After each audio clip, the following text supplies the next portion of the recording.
What is up, YouTube? It's SpookyLoopz, and I hope you're having a fantastic day so far. We're back on tiermaker.com, and it's been a long while since I've actually gone and made a killer tier list. But this time, I wanted to do a little bit of a twist. I wanted to try to rank all 31 killers, yes, including the newest killer, the Skull Merchant, in 20 minutes or less. So we're going to be going through speed points, abilities, perks, and powers. Obviously, you know, chase ability, all that kind of stuff like that. And we're going to try to do it as fast as humanly possible. Hopefully as accurate as possible within 20 minutes or less. Now, obviously, my opinions are gonna differ from yours. At the end of the day, it's all for fun, and I love to hear what you guys think about my rankings in the comments. There's no way this goes terribly bad. All right, we're gonna start the timer right now. Okay, up first, Evan McMillan, poster boy, the Trapper. Doesn't start the trial with all of his traps. Survivors that are injured and they go into traps. Obviously, they can wiggle out of traps, and there's really no repercussions. C tier. We're gonna go with the Wraith. The Wraith is obviously got buffed many moons ago, but overall, you know, still gets bullied a lot with flashlights and things of that nature, and this incredibly stun heavy. His add-ons and things like of that nature are okay. I'm a massive fan of Shadowborn, and that comes from my boy here. Overall, he's gonna be in the C tier for me. Yeah, C is a good spot. I think it's a good spot for him. Moving on to the Hillbilly, Mr. Hill William himself. Overheat is still a thing, and they gutted all of his add-ons. In terms of perks, I'm a massive fan of Enduring, but his chase ability is still one of the greatest. I think Hillbilly, B for Hillbilly. I think he's, obviously there's a lot of talented people that can do wonders and really creative stuff with Hillbilly, but being that Overheat's a thing, his perks are okay. Lightborn is very meh. Enduring is poggers, and Tinkerer's got gutted too, but Hillbilly still slays. I'm gonna put him in B. I think it's a good spot. Good news is we're gonna save a whole lot of time because the nurse, even though her blinks are now considered special attacks, so it was still a minor nerf to her power, but I still think that she is the one of the strongest killers in the game. She's gonna stay in S for sure. I don't think that the nerf to her power is enough to put her into A, being that she's the only killer in the game that the laws of the realm do not apply to her. Michael Myers. Michael Myers, I like save the best for last. I like play with your food. What's his other perk? What's the other one again? It's gosh darn it. Why am I drawing a blank? I need time. I need help. Dying Light. Yeah, Dying Light's whatever, but Save This for Last is fantastic. Very, very pog perk, and Play with Your Food is situational, but could be a lot of fun. Michael Myers, oh gosh, I don't know. I think Michael goes in C here. His add-ons are pretty top heavy. Tombstone Piece is one of his best add-ons. You can go J. Myers Memorial with Hairbow. It's a lot of really cool add-ons. In terms of perks, they're okay. He gets bullied a lot too. His chase ability, it's all right. He's a one-shot killer, but I feel like once he pops evil within 3, everyone is able to go ahead and just throw every resource in the world until that power goes back on cooldown. Plus, his startup at the very beginning of the trial is incredibly slow. Yeah, C is a good place for Mikey. All right, moving on to the Hag. The Hag is, I know that she doesn't get played a lot, but the Hag 1000% is definitely one of the more stronger killers in the game. I don't know if she's S tier. She definitely, I think, deserves to be an A. Hex, Devour Hope, Hex, Ruin, Hex, Third Seal, all really good Hex perks that you can use to this day. Maybe not so much Ruin, but more so Third Seal, Devour Hope, stuff like that. You can get a lot of value out of those perks. Hex, Ruin's kind of buns. She is still one of the only killers in the game that still applies to the old module, where she can set traps right under hooks, so putting pressure on certain areas of the map, being that she can teleport from super max far distances away, is pretty insane, and no other really killer can really do that. So I'm gonna go and put the Hag in A. Moving on to the Doctor. I don't even know where to begin. Monitor and Abuse, Overcharge. Overcharge made a pretty strong comeback in the 6.1.0 patch, where all the perks got flipped over. He's able to essentially incapacitate survivors from performing rushed actions or dropping pallets. He's got some tracking ability based on Static Blast. Perks are okay. Overcharge is definitely his best one. Unnerving Presence is very meh. With the right add-ons, I feel like he can do pretty good stuff. I'm gonna put him in B. The Huntress, easy A. Easy. I don't think she's S tier, but she is the strongest range killer in the game currently at the moment, and she is my favorite, and she is my main, and she is rightfully so. She's incredibly good. I don't think she goes to S tier. She goes to A. I think A is safe. With the Huntress, her perks suck. She is incredibly lethal up close and at distances, and no other real killer can pull it off like she does. All right, moving on to Leatherface. We're gonna go to talk about Bubba here. Barbecue and Chili, still a really good perk. Knockout is okay, and gosh darn it, what's this last one? Why am I drawing a massive blank here? Doesn't matter. Barbecue's okay, it still works, but Franklin's Demise. Thanks for chaffing me. Perks are okay. He moves at 115% movement speed. He has one-shot capability, but there's a lot of things, especially with some of the newer realms, where chainsaws get snagged on the environment. Ultimately, I think he's okay though, but nothing that's strikes me as okay, he's he's best of the best, the top tier in terms of that. Yeah, most abilities outperform Bubba, but I'm gonna go with C. Okay, Freddy. Freddy's kind of buns. Perks are okay.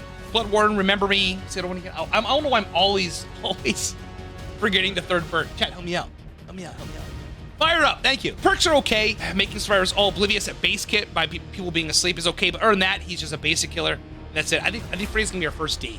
I don't think he has anything that strikes us as anything that's incredibly strong. Freddy goes D. All right, moving on to the pig. The pig is sweet Jesus. Built-in slowdown in terms of her reverse bear traps. Without specific add-ons, they're not incredibly lethal. The vast majority of the time, survivors are able to get them off no problem. Getting a head pop is almost a rare event. Perks are kind of ass. Her ambush ability is something that is easily dodged. It's D. Yeah, pig's a D for me. Okay, moving on. The clown. You know what? I think the clown gets shit on a whole lot, but going up against somebody that actually knows how to use their bottles in the correct way can be incredibly impressive and incredibly annoying to go against. I don't know if he's B tier, though. I really don't. I don't know if he's B. Yeah, maybe. Redhead Pinky Finger is notorious, I think, was the replacement for Harrison Head. Arguably, I think it's a stronger add-on. What's chat saying? Chat's saying B? You know what? All right, we'll put clown in B. I still think that, I think clown gets a bad rap. I think the clown is be pretty damn strong in the right hands. I think so. Got nice jiggle physics too, so obviously can't be mad about that. Spirit, I'm gonna move right up. I think she's still S tier. There hasn't really been anything that's changed a whole lot. They kind of switched around some of her add-ons, but personally, she still has some of the strongest stuff in the game. Her power base kit is able to go and shut everybody down from beginner survivors all the way up to some of the pros that are out there. The Spirit is obviously a killer that is picked, notorious for tournament style of play because she is that oppressive. Her perks are very meh, but power as a whole, chase ability, she's still one of the strongest in the game. Moving on to the Legion. They are incredibly good at keeping you injured, that is for sure. And as far as gameplay wise, it's not really the funnest to play against. Now they have the ability to kind of, with specific add-ons and stuff like that, you're able to do chain hits and actually be able to physically down someone in Feral Frenzy. I think that was a very big improvement, but I don't think it's big enough to put them anywhere that's incredibly impressive. I'm going to go C. The Plague is another rare entity, no pun intended. She's a rare oddity, rather, because there's not really a lot of Plague that comes into play. Most survivors really don't know how to play against her. I think she has a really cool design. Her perks are okay. Dark Devotion's kind of fun. Corrupt Intervention used to be good, but not so much anymore. So her perks at Teachable kind of got gutted, but her power is still incredibly strong. She's a range killer. She's able to keep people broken and sick with the right combination, stuff like that. Blood Favor and like Terminus. There's a lot of really cool stuff you can do with the Plague. I'm gonna go put her in A. I think she's strong. I think the Plague is really good and catches a lot of survivors off guard. Ghostface, I can keep it easy. I play this guy all the time. C tier. He's able to mark people and expose people in one shot. His perks are kind of buns. Thrilling Tremor is okay. The Ghostface is kind of a meme. I don't think Ghostface is anything particularly stronger than Michael Myers or Trapper or anything like that. Ghostface is a good spot in C. Demogorgon is one of the original zoning killers out there. He's able to hold shred and stuff like that. There's a lot of things in regards to the demo. Like, people give him much more praise than I think he really deserves, because I don't personally think that the demo is that fun to play as or play against. But the power that he's able to eat and shred through pallets and traverse the map using the upside down portals, things like that, and be able to attack you at distances, I think B's safe. I think a B's a safe spot for the demo. Okay, Oni is able to go ahead and injure survivors and suck up their blood, and then go into a form called Demon Dash, where he moves at high rates of speed and is able to one-shot people with this massive boomstick. Survivors can technically negate him of getting injured and getting blood, but it's not really unlikely. But I can't put him and Billy in the same tier when Billy has so much of a downside and so much repercussions from getting snagged on something. I'm going to put Oni in A. I think Oni is a really strong killer. I think it's a safe spot for him. Okay, Deathslinger moves at 4.4 meters per second. He got completely flipped upside down. His terror radius is standard now. No more sneaky plays. ADS got nerfed. He's slow. He's ranged. He's still really good in the 1v1. I would probably put him in B. I don't have like a low B. If I had a low B, then I'd put the demo in there. Definitely, no, I don't think Slinger's A tier. I don't think so. I'm gonna go ahead and put Caleb here in B. I think B is safe. I think B is a safe spot. Moving on to the Executioner, kind of similar to the Deathslinger. You used to be able to go ahead and put your sword into the ground from Rites of Judgment and then be able to attack it at ranged, like simultaneously, really instant without any cooldown. For Punishment of the Damned, that's long gone. But I still think that he's still one of the only killers out there that has a different way to transport bodies to hooks, which helps on time efficiency. He's ranged, so he can hit you with, if you have aura reading stuff on, you can hit people from all different types, through all different types of loops. I think he's A. I think he's A tier. Hear me out. I think he's really good. When you come out of a cage, you don't have base kit endurance, no decisive strike, things like that. I think he's a good spot. I think A for sure. I think that's a really good spot for him. Light, nice and easy, S tier. There was talks when the nurse got nerfed, making all of her attacks special attacks in terms of blinks. They thought that the Blight was going to rise up to be the strongest killer in the game. I still think that he's very high up there. All of his add-ons are insane. His add-ons are absolutely nuts. Hex Undying is a really good perk as well too. Keep your Hex alive for as long as possible. I have like an insurance policy. The Blight's cracked. They're insane. And there's a lot of really good Blight players that can do insane stuff with it.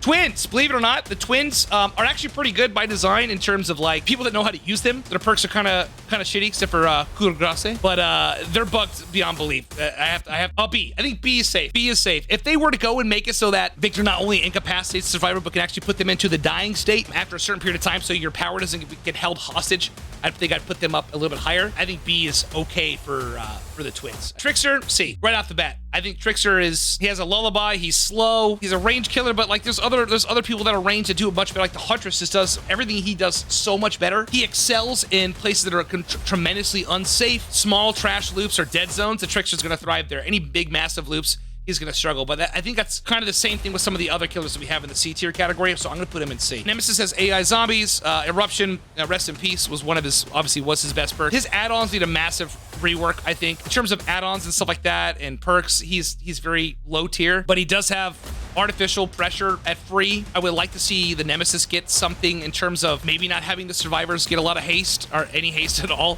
when you're in mutation 1, just trying to build up your charges and stuff like that and your power. But ultimately, he's able to break pallets. Once he gets into mutation 2, in mutation 3, he's got a longer range by 6 meters. Believe it or not, zombies do help out a little bit. So B, I'm gonna go B. I think B is good. Let's talk about the Cenobite. The Cenobite has, unlike like the pig, only has essentially 4 bear traps where you're able to go ahead and have some form of in-game slowdown. The Cenobite does that consistently every single time with having to solve the Lambda configuration, which always forces the survivor to stop what they're doing to go play with the box, and you can easily know when they're touching it. You can teleport to it, but if they don't, they get punished severely with a massive chain hunt. In terms of perks, he's okay. He's okay.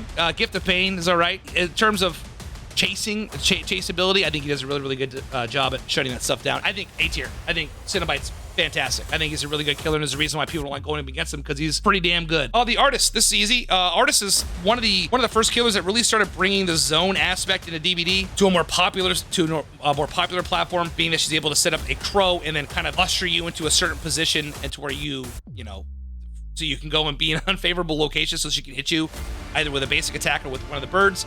She can down and injure from range. She can pressure multiple things at once by sitting her crows around.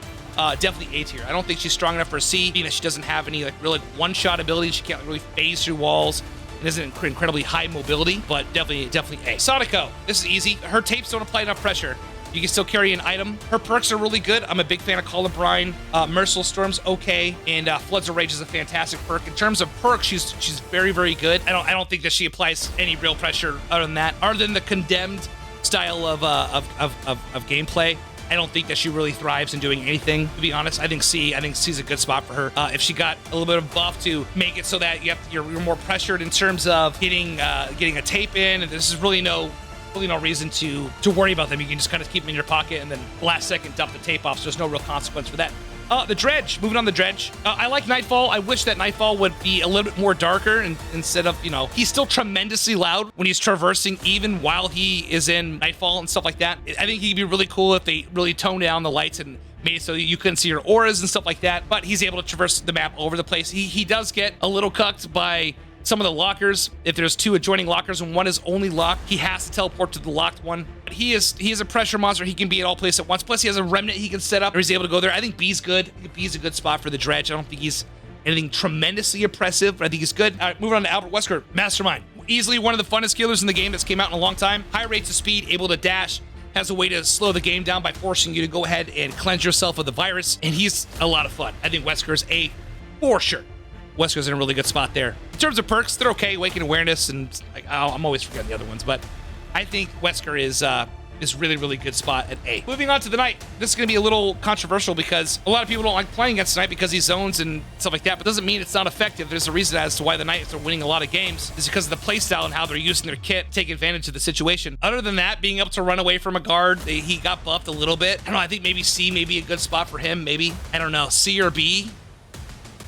Okay, so don't kill me. After further consideration, I've decided that the Knight is definitely deserving to be at a minimum of at least B tier. Being that he's the ultimate zone machine and can actually have lethality with his guards, I decided to move him up a spot after my editor had already gone to bed. I know he can be incredibly boring to go up against at times, but I cannot deny what he's capable of. Just don't think he fits in our current roster in the A tier though. Just wanted to make that quick alteration. Okay, Skull Merchant. Where do I begin? Actually, there's a new patch that's coming out that I don't know how she's gonna play. Shorter cooldown, stuff like that. But other than that, I don't think that she is any good. I don't know. I feel like I'm gonna put the Skull Merchant. I have to put the Knight there too. But the issue is like with the Knight, at least you're able to zone away and you're just some lethality to the guards. But yeah, like low C, D, I think for Skull Merchant, I think that's where I'm gonna be at. I think I'd probably, honestly, I would probably move the Trapper down to D as well too. Being that he has to go, yeah. Those things like that, I think I put the Trapper down to D. He doesn't start the trial with all of his traps. He has to go across the map to go pick up his traps. I think that's a good spot for him. I think D is probably the correct place to put him. Now, don't get me wrong. I mean, like, I know they're changing a whole lot of stuff where the Skull Merchant is going to be able to get things so that she has more lethality in terms of chase with the haste by having claw traps on. I don't know. I think I should move her up to C with the Knight. I think that's probably fair. She's a zoning killer. She's able to get the job done when it comes to the right circumstances. I think moving her up with the Knight is only fair. Wherever the Knight goes, she has to go. Ghostface is A? No way. No way, Jose. Get out of your mind. But I think that's a pretty good list. Obviously, we can go and pick this apart and do different things, and if we have more time and be a little more critical on some of the stuff, if I only have a few moments to talk about these, those are my gut instincts that come up at first glance. But I can't put Billy in B and then have him in the same category as Leatherface. There's just no way. His name starts with B. Okay, fair enough. Fair enough. Clown is C. I don't know, man. I think the Clown's okay. I think the Clown gets a bad rap. I think so. I think the Clown gets a bad rap. There's no way. I can't put Nemesis and Wesker on this. No, I don't think I can do that. Nemesis is good B tier. High B. If I had like a B+, that's where he would go. Sadako should be... Actually, you know what? That's a really good point. Final adjustments. Okay, we'll put Sadako down in D tier. Sadako, other than like the condemned Mori style, she's pretty bad. I think that's good. I think that's a good list. I'm gonna get absolutely flamed in the comments for not agreeing with everyone else's list. Now, of course, at the end of the day, your opinion is going to differ from mine, and it's not really that serious, I promise you.